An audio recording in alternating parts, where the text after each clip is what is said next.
Welcome to Talk About Topeka Live, coming to you from the Topeka Performing Arts Center.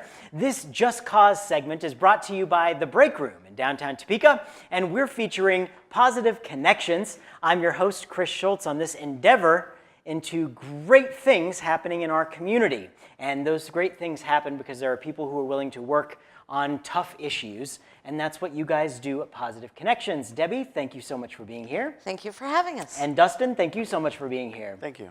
All right, Debbie, let's talk a little bit. Give us the elevator speech on Positive Connections. Well, Positive Connections is a community-based organization that works to bring health to our community by serving people who are HIV positive and helping them get connected to medical care, as well as doing education and testing around prevention of HIV, syphilis, and hepatitis C, as well as other STDs, but we don't test for the other ones. Mm-hmm. Those are the three that we test for. So what's the need here, in the community? Locally, what are the chances? How much prevention do we need to be worried about here? Well, so prevention is the best form. Treatment is the best form of prevention. Mm-hmm. So it's very important for people who are HIV positive to know early that they are HIV positive. And if they can get into treatment and get to a point where they have an undetectable viral load, they have very little chance of passing the virus on to others. Mm-hmm. So it's really the best way to provide prevention. Last year, we served about a little over 200 clients here in Topeka in our case management program. Mm-hmm. So far this year, I believe we've tested about 500 and some people. Mm-hmm. And so the CDC recommends that anybody between the ages of 13 and 64. Thank you. Mm-hmm. Gets tested for HIV at least once.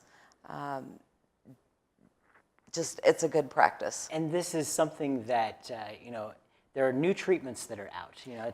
The HIV is now a life sentence versus a death sentence as we once looked at it, right? It's a very exciting time, actually. There is now a new drug that is everything's all in one pill. So it's one pill a day regimen, compared to back in the early 90s, early 2000s even, where it was 20, 30 multiple pills a day. Yeah. It's very expensive, however, and it is a pill that you're going to have to take the rest of your life. So yeah. It's very expensive. That's where our services come in. We help people get in to see their medical doctor and then also to pay for the prescriptions, medications. Okay. Debbie, you're the executive director. Dustin, talk a little bit about what you do. Sure, I'm the prevention coordinator, so my job is basically in the prevention services as opposed to the case management services. Mm-hmm. There are three main components to my job. The first part is teaching and education. I go out into the communities to anywhere that will let me, from prisons to colleges, all over, and I teach HIV education and sex education. Mm-hmm. The second part of my job is testing, so I'm the one that when they come to our office, I'm the one that gets to draw their blood for testing, and we do that. And then the third part of my job is treatment, as far as linking them to treatment. Mm-hmm. So if they come up positive for hepatitis C, we connect them to treatment. And HIV, then I get to turn them over to someone for treatment. Mm-hmm. And let's talk about the trends nationally. It seems like when HIV was at its I don't want to say heyday because that's at its peak. Mm-hmm. There were so many people that there was this big push for prevention. And then it seems like people just kind of put it away and didn't think about it quite as much, and you saw this resurgence coming back up. Let's talk a little bit about that. Well, it's one of the things that has come along, not really in recent years, but is abstinence-only education. And it's really done a disservice to our young people because when you're not taught about what can happen, you don't necessarily take preparations to protect yourself. And so one of the things that we have seen here is when you talk about a resurgence, is a younger group of people that are coming up positive.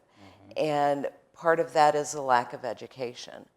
And so it's really important. It's a difficult subject to talk about, but it's really important to have those discussions with your kids, if you have kids, and if it's something that you're uncomfortable with each other, but if it's something that you're uncomfortable with, it's certainly something that we can help kind of guide that conversation and do a little bit of education, maybe just on the, we don't do like a morals talk. We talk about the facts of how you can get HIV, how you can get syphilis.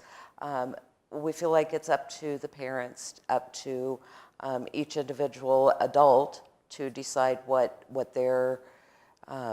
they feel is the right thing for them and for their families. So that's not what we're about, but we're about educating about how to stay safe. And Dustin, when people come in to get tested, what's the typical MO? Are people really scared to do so, or is it, what's it like for those who are getting tested? They come in and they're terrified. Part of that is because of education. They haven't been properly taught how you can get HIV, and a lot of times, well, like she said, the CDC recommends everyone between 13 and 64 get tested for HIV, but some of these people have been going to their doctor for 20 years and the doctor's never tested them. So anyone who's sexually active, they actually suggest should get tested once a year, annually. So we see a lot of recurring clients, but then when the new ones come in, they're absolutely terrified because they're afraid that back in the 90s, how HIV was the #1 killer in 1994. It was the #1 killer of men between 28 and 35. And they remember those stories and those pictures of them wasting away. Yeah. And they don't know that nowadays it's a manageable disease just like diabetes. It's important to get it all in check. And it's important work what you're doing to make sure that people can live the longest and healthiest life possible by doing so, and to end the stigmas that surround these things by just being responsible and taking action. That is a very important point.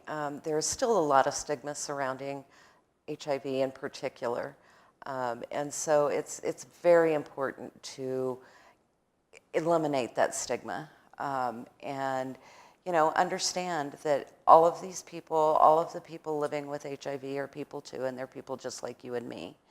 And, the stigma is really, a lot of times keeps people from getting treatment that they need.